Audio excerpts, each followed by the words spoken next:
Picture this. A second. Story workroom in Burgundy. The shutters sit open, and summer light pours across a small metal plate. No click, no shutter snap, no flash.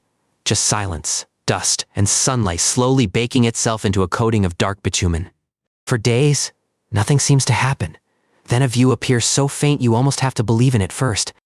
This ghostly window view was not a sketch. It was light, caught in the act of becoming memory. Before photography, every image needed a hand. A painter mixed pigment, an engraver cut copper, a draftsman traced what the eye could hold. As early as 1816, Nicéphore Niépce made camera images at Gras. They appeared, then vanished, because he could not fix them. Niépce wanted more than a clever image. He wanted nature to draw itself, and then stay there after the light moved on. By 1822, he had copied an engraving with light, sensitive bitumen, proving that sunlight could harden a surface into an image. The materials were strange and stubborn. Bitumen of Judah, oil of lavender, polished pewter. More alchemy than modern camera gear. For the surviving image, Niépce dissolved bitumen in oil of lavender, spread it on pewter, and exposed it from his workroom window for days. A camera obscura was basically a dark chamber with a lens. It could project the world, but projection was not possession. The plate now known as View from the Window at Gras is the earliest known surviving photograph made with a camera obscura. Look for a crisp picture, and you will miss it. The first photograph hides like a whisper inside tarnished metal. The exposure lasted so long that morning and afternoon seemed to coexist. Light touches both sides, as if time forgot its direction. Scholars usually date the image to 1826 or 1827, because the exact exposure date remains uncertain. That uncertainty matters. Photography begins not with a thunderclap, but with a question mark hovering over a farmhouse window. The first photograph is not only an image of rooftops, it is an image of duration, patience, and human stubbornness. Niépce used a polished pewter plate, not paper film. The metal surface helped hold the fragile chemistry of his heliograph. Nicéphore Niépce was not a professional artist chasing applause. He was a provincial experimenter, restless with machines, chemistry, and reproduction. Born in Chalon-sur-Saône, Niépce spent years pursuing inventions before photography, including work with engines and image reproduction. He lived in an age obsessed with copying.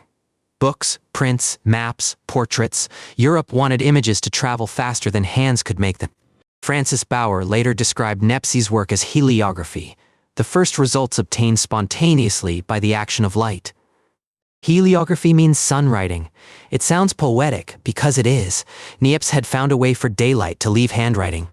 But invention does not become history by existing alone. It needs patrons, witnesses, money, and somebody willing to believe the impossible. In 1827, Niépce traveled to England and tried to interest the Royal Society, but his guarded explanations failed to persuade them. He was caught in an inventor's trap. Reveal too much, and others could take it. Reveal too little, and nobody understands. Then came Louis Daguerre, a Parisian showman with a painter's eye and a theater man's instinct for spectacle. Niépce and Louis Jacques Daguerre entered a formal partnership in 1829, joining Niépce's chemistry with Daguerre's optical ambition. It was never a simple friendship. Daguerre wanted speed, clarity, public success. Niépce wanted permanence, control, and recognition. After Niépce's death, Daguerre refined the process. In 1839, the daguerreotype announcement turned photography into a public phenomenon. That is where credit becomes complicated. The world often remembers the person who makes a breakthrough useful, not the one who makes it possible. Niépce died in 1833, 6 years before photography's public debut made the new medium famous across Europa. His son Isidore would fight for the family's place in the story. But fame had already found a brighter stage name. Daguerre's pictures looked miraculous. Sharp streets, clear facades, human figures vanishing unless they stood still long enough to become evidence. Niépce's plate looked almost like failure, and yet that faintness is the doorway. It shows the first permanent crossing. More than 20 Niépce heliographic plates and prints survive, but the Gras image is the only surviving camera, made point de vue. To see it properly, you cannot rush. You move your head, you tilt the light, the image appears, retreats, appears again. One approach with early photographs, Stop hunting for sharpness. Let your eyes adjust. Difficulty can be part of the evidence. The Harry Ransom Center notes that the Heliograph's image is extremely difficult to see except under carefully controlled viewing conditions. Its modern survival owes much to collectors and archivists who recognized that a dim object could cast a very long shadow. The Harry Ransom Center acquired the Heliograph in 1963 as part of the Jernsheim collection. Now it rests in Austin, far from Burgundy, carrying the view from one window into another century. Once light could make a permanent witness, the world changed. Not instantly, but deeply, in places people did not yet imagine. Courts would learn to treat photographs as evidence, not perfect truth, but a new kind of testimony with a chemical memory. Newspapers would learn that an image could collapse distance. A reader could see a battlefield, a flood, a face they had never met. Families would learn that absence had a new shape. A portrait could sit on a mantle after the voice was gone. Scientists would learn to record specimens, stars, wounds, ruins, and motion with a patience no human hand could equal. Art would learn to argue with the machine. If a camera could copy appearances, painters could chase sensation, symbol, and dream. But the camera never delivered pure truth. From the beginning, every photograph had a frame, a maker, and a choice. A photograph can reveal and conceal at the same time. It can prove someone stood there while hiding why they stood there. That tension begins with Niépce's plate. The first fixed view already asks us how much seeing is believing. Try this later. Compare a family photo, a news image, and an A-made picture. Ask what each one asks you to trust. And if this story makes you look twice at old images, a quiet like or follow helps more people find these moments. As photography approaches its 200-year threshold, Niépce's faint window view feels newly alive, not because it is clear, but because it is fragile. We live under billions of images. They arrive before breakfast, before grief, before wonder has time to settle. That makes the first photograph feel almost does not demand attention. It asks for patience. There was no instant capture at Gras. There was waiting, failure, washing, squinting, and trying again. Niépce's genius was not just discovery. It was endurance, the willingness to treat a disappointing trace as a clue. His process depended on bitumen hardening where light struck, while the less exposed coating could be washed away after exposure.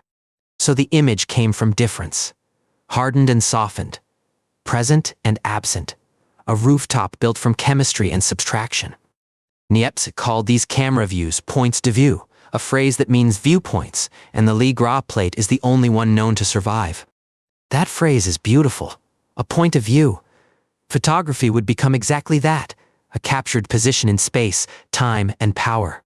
The sun wrote rooftops onto pewter, but it also wrote a new contract between memory and proof. From that contract came passports, mugshots, war reports, baby portraits, moon pictures, surveillance files, and wedding albums. Niépce himself called his work the first uncertain step in a completely new direction, writing those words in late 1827. He was right about the uncertainty. He could not see photojournalism, cinema, satellites, selfies, or deepfakes from that Burgundy window. But he did see the essential thing. Light could leave a wound, a mark, a memory that outlasted the moment. Next time you swipe past a photograph, pause. Somebody once waited days for one faint view to survive the washing tray. That pause restores scale. Photography was never inevitable. It was wrestled from chemistry, sunlight, secrecy, disappointment, and hope. The most important photograph in the world may be one you can barely see. That is not a weakness. Its faintness reminds us that beginnings rarely look like revolutions. Sometimes they look like smudges that refuse to disappear. At Gras, humanity did not simply invent a camera process. We learned how to ask the sun to remember. And every photograph since, clear or false, cherished or forgotten, still carries a trace of that first quiet bargain with light.